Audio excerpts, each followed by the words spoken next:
You crouch beside the fire and you try to count your children. Except you can't, not the way you think. You reach into the dark and you touch each small head. This one, and this one, and this one. There is no number in your mind for how many they are.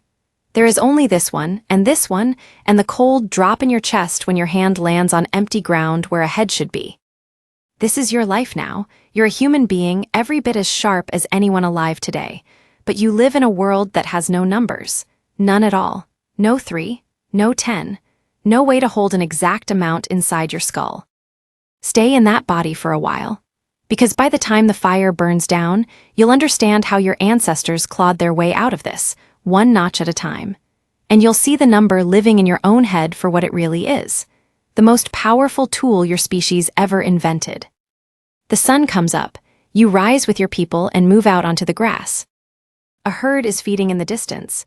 You need to know if it's worth the hunt. Your eyes sweep across the animals and you feel something. A bigness, a manyness, a thick mass of life. You know it's a lot. You know that yesterday it felt like more, but you cannot tell me how many. There is no how many in you. There is just much and less and almost gone.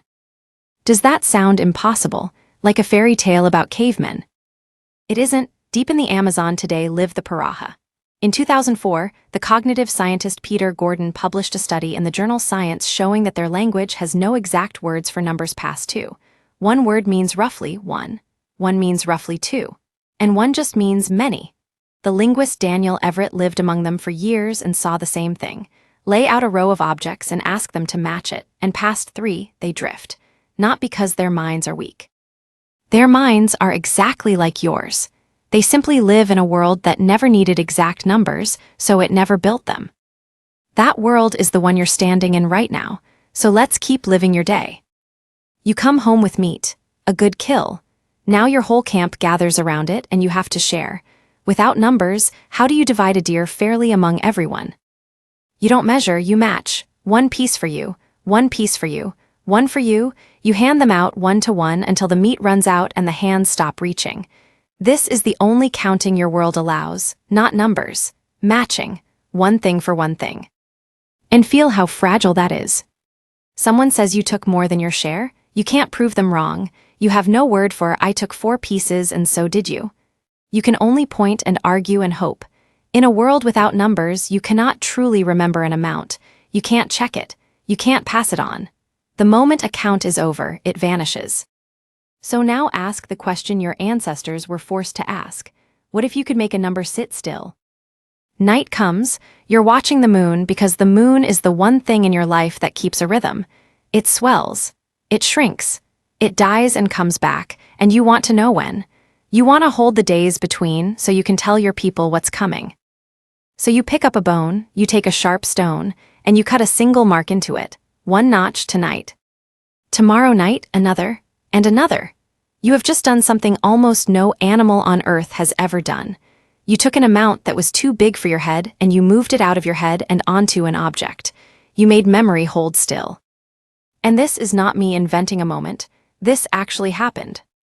In the mountains of southern Africa, in the kingdom of Eswatini, archaeologists found a small piece of a baboon's leg bone. They call it the Lebombo bone, and it is around 43,000 years old. Carved into it are 29 deliberate notches, 29 marks, cut one at a time, by a human hand exactly like yours. Nobody knows for certain what they tracked. Days, a cycle of the moon, but the meaning underneath is unmistakable. Somewhere back there, one of your ancestors learned to externalize a number, to make it last.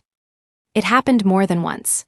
Near Lake Edward, on the border of the Democratic Republic of the Congo, lies the Ashango bone, roughly 20,000 years old, covered in neat columns of notches. Tally after tally after tally, your people are learning. Slowly, painfully, across thousands of years, they are teaching themselves to count.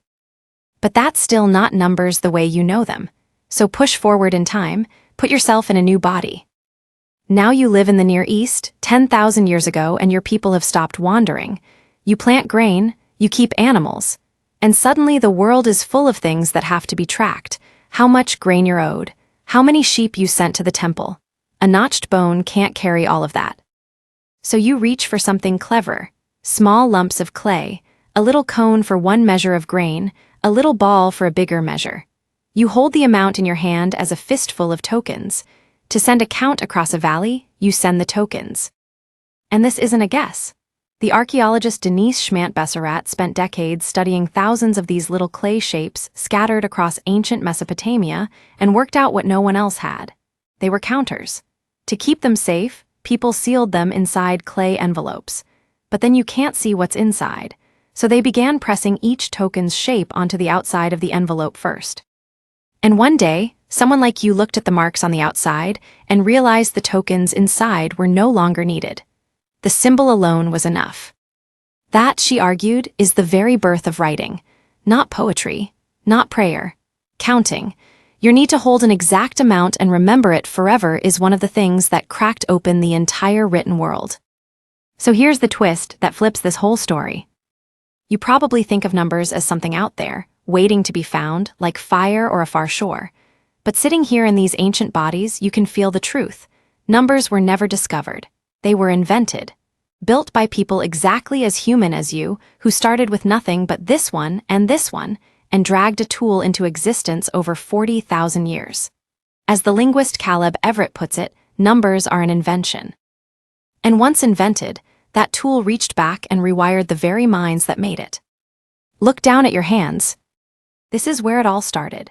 You count in tens not because 10 is holy, but because you are holding 10 reasons right here at the ends of your arms. Your first calculator was your own fingers.